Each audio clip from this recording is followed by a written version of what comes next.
So when we ask ourselves the question of CTV advertising and reaching engaged audiences, I often recommend taking a step back and thinking about the media channel and the platform we're talking about, which in most cases we're talking about streaming and OTT, so content on the top streaming platforms that our key audiences use. Whereas CTV is sort of the context, the device, the environment, the most prevalent one, but people watch, they watch their favorite streaming platforms across tons of different devices, including mobile and desktop. And for Fortune 500 clients, it's really important to consider where all of their key audiences are watching media. So from top down, from platform, and then into device, the next question that advertisers should be asking themselves is more focused on applications. So app names, app IDs, that's really at the center of being able to manage an allow list for marketing campaigns. That approach really makes it more manageable for advertisers to not play whack-a-mole and make sure that their media is only running on the most suitable and understandable applications. And then the next part, which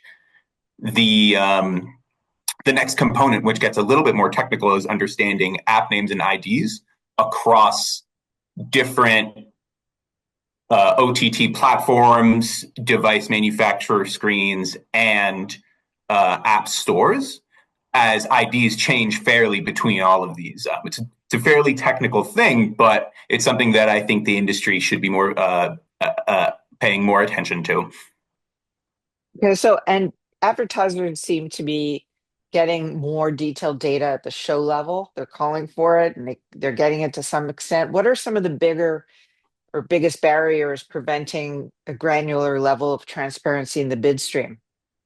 Right. So when it comes down to bringing in more, as some people might call them, content signals or content object signals, there's a couple different reasons why advertisers may see or not see this in their bid streams or data from publishers. The first layer of this is legal compliance. The VPPA actually plays a big part into this, making sure that information about what users watch is anonymized and used the right way. So making sure that publishers are able to anonymize this data, hash this data, and really group things into ways that advertisers actually need them to be used, which is honestly not often always needed at the user level, can enable more content signals to be prevalent for advertisers to use them in their decisioning. And we've seen this and we've been tracking this year over year, and it's increased across major streaming platforms and OEMs and devices.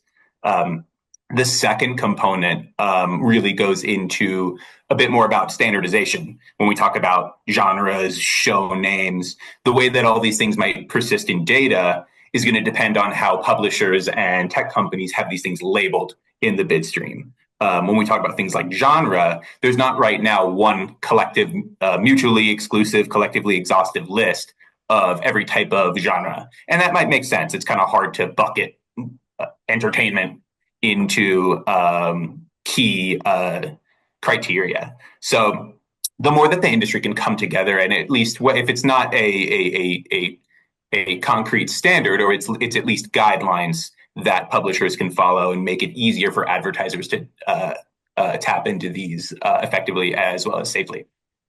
So CTV is scaling. What role do you think verification partners and industry standards should play to avoid things like ad fraud and waste?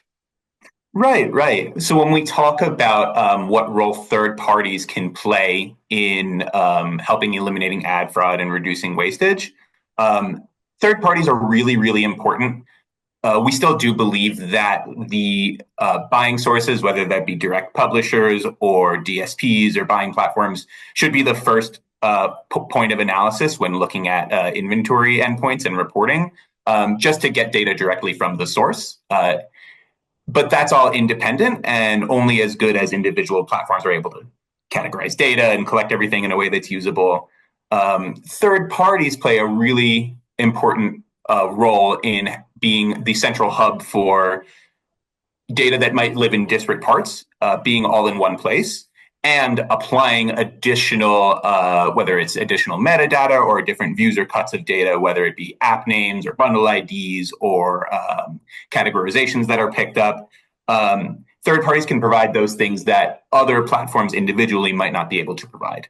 So the real combination, the use of both of them in tandem is one of the best use cases. And looking ahead, what innovations or trends do you see playing a key role to improve campaign performance? I certainly see more and more advertisers developing their allow list approach, having a better understanding of where all of their ads run, not only just on streaming platforms, but across different devices and how these things are picked up. And growing that as an approach that allows them to scale out and reach users in the streaming platforms that they're watching. But at the end of the day, while that's a really important foundation, it's really important for advertisers to start testing out the use of variables beyond just the names of applications and devices to create a better contextual experience to connect ads and the environment that they run in. As we talk about content signals being more prevalent in data, more and more performance data is showing the benefit of matching your brand's message to the general theme of the program that they're watching or specific moments. And there's not always going to be 100% scale to do these types of things, but it's really important for advertisers to start testing these out, seeing what works, reading performance against them, and seeing how they can replicate with new campaigns.